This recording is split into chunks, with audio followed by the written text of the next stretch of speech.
It's 60 years since the last Atlantic Coast Express left Padstow and crossed this bridge over Little Petherick Creek. Today the name is celebrated in this coffee stall which stands on the route. Trains first reached the North Cornwall resort of Padstow in 1899.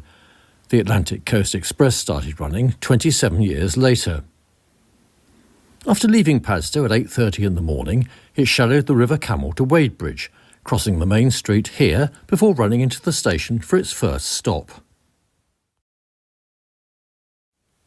From here, the Ace, as it was known, followed the route of the railway towards Bodmin, which had opened in 1834, and veered off east here. It then stopped at all stations through Camelford and Lanson to Howell Junction. The journey of 50 miles took an hour and 50 minutes.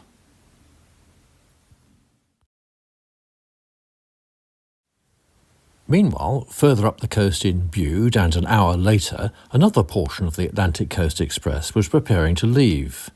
The Ace was said to be the most multi-portioned train in the country. It had been named after a competition organised by the Southern Railway. Bude station used to be here, but there's nothing left now.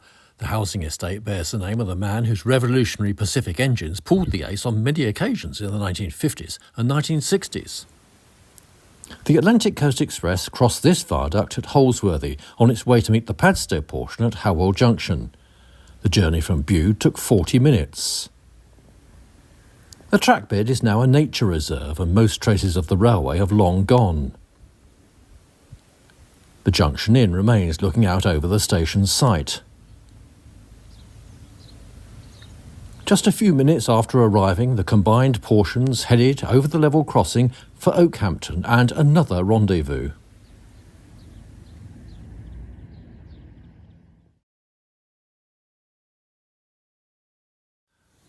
The third portion of the Atlantic Coast Express started here in Plymouth just after 10 o'clock. It travelled along the southern route towards Oakhampton, where it met the combined Padstow and Bude portions.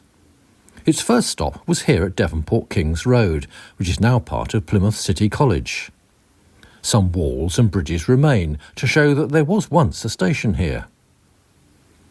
On summer Saturdays in its heyday, the Atlantic Coast Express ran as separate trains to each one of its destinations, rather than as a combined service. Such was the demand from holidaymakers in the days before everybody had a car.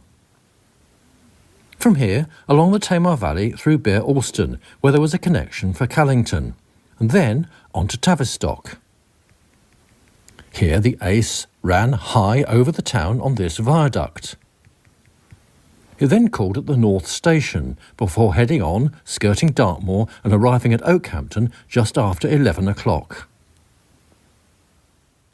Oakhampton Station has recently seen the return of train services to Exeter after a gap of almost 50 years. Here the three portions of the elite train from Bude, Padstow and Plymouth were marshalled together before heading on to Exeter. Oakhampton Station had opened in 1871. The route south towards Plymouth was added 3 years later, with services to Holsworthy following in 1879.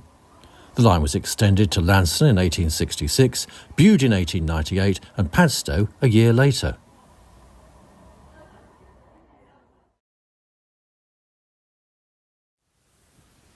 As the North Cornwall and Plymouth Ace left Oakhampton, another portion was making its way down from North Devon. At 10:30, the Ilfracombe carriages left the station high above the town. The site is now occupied by this factory. It was a hard climb for a loaded train up through Slade's Tunnel to the first stop at Morthoe and Woolacombe. A banking engine was often required for heavy expresses. At the same time as the Ilfracombe portion left the seaside resort, another train was preparing to depart from Torrington. Both arrived under this bridge at Barnstable, where they were marshalled together, leaving at 11:15. Barnstable Station retains much of its southern region heritage and still has an hourly service to and from Exeter.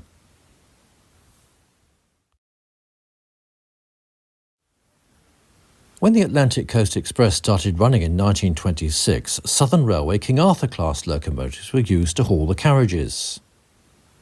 After the Second World War, these were replaced by bullied Pacifics, although only the light unrebuilt versions were allowed on the North Cornwall line. Both the North Cornwall and the North Devon portions of the Atlantic Coast Express passed through Crediton, seen here preserved in London and South Western colours.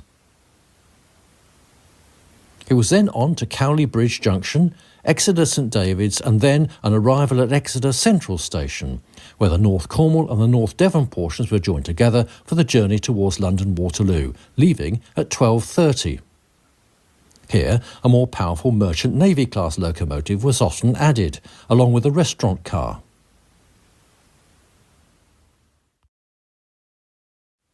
Further connections were made as the Ace headed east.